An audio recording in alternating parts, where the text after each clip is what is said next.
remercier chacun et chacune de l'effort que vous avez fait et d'avoir triomphé de votre stress pour présenter ces posters.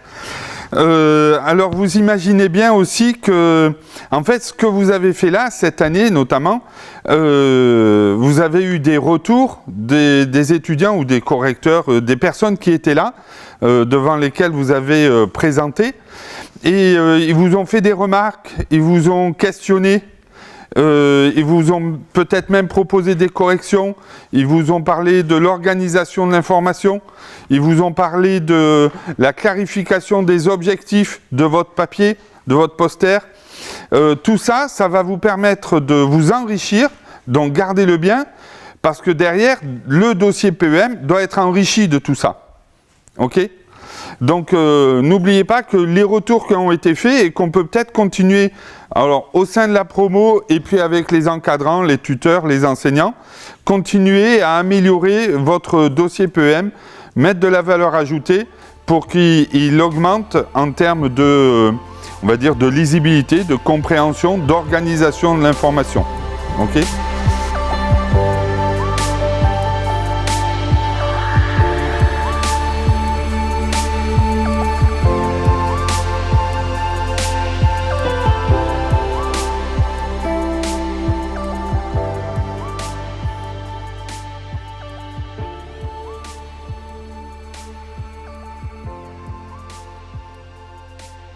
Vous avez vu aussi que, en fait, on a travaillé un peu sur des éléments de communication et d'animation. On a organisé la restitution sous forme d'un barcamp, 4 endroits différents. Dans chaque endroit, 2 posters.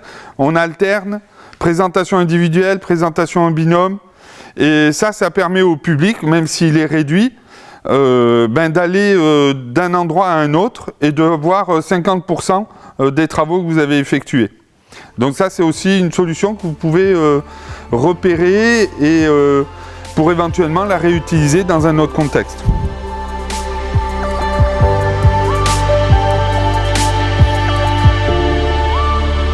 Mon sujet porte plutôt vers une question, un débat. Est-ce que l'élevage en Afrique de l'Ouest pourrait se lever là pour s'engager dans un système alimentaire durable? Le Bénin, le Burkina Faso, le Niger, le Nigeria, le Sénégal.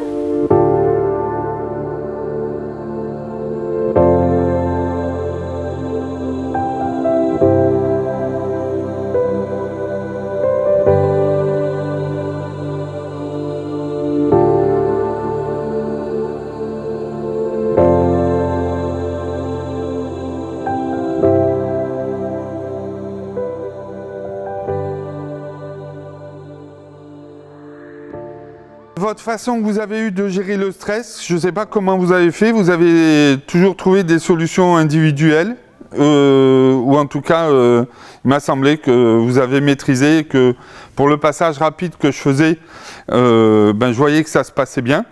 Et à ce propos, en tant que jury, quand vous avez participé, que vous soyez tuteur, membre du jury ou membre de la promo, je vous laisserai quelques minutes pour faire un retour sur ce que vous avez vu et ce que vous avez ressenti.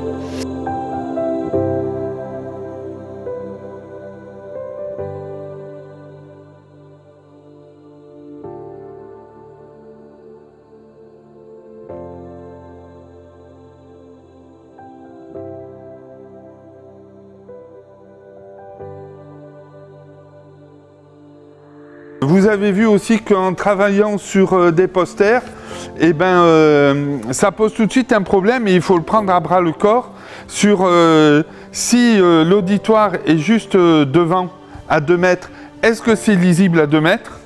Et si l'auditoire veut se mettre à 3, 4 ou 5 mètres derrière une table, est-ce que ça reste lisible? Ça ne l'est plus, si ce n'est l'intitulé et peut-être des titres de niveau 1.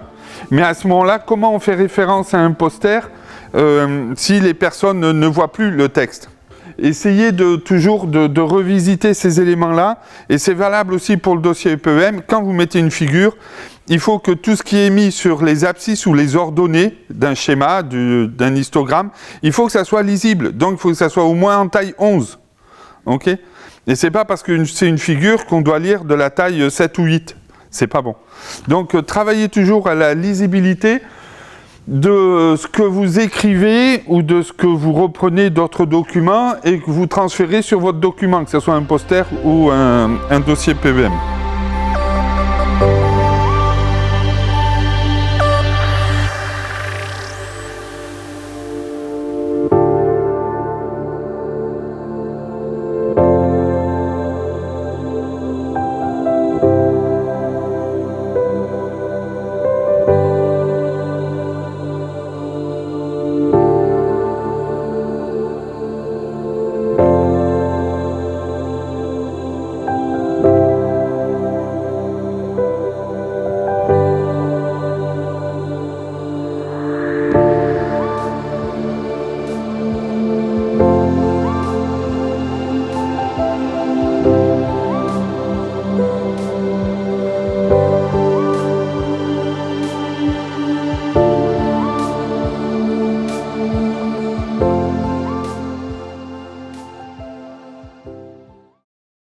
J'espère que vous m'avez bien noté. Hein.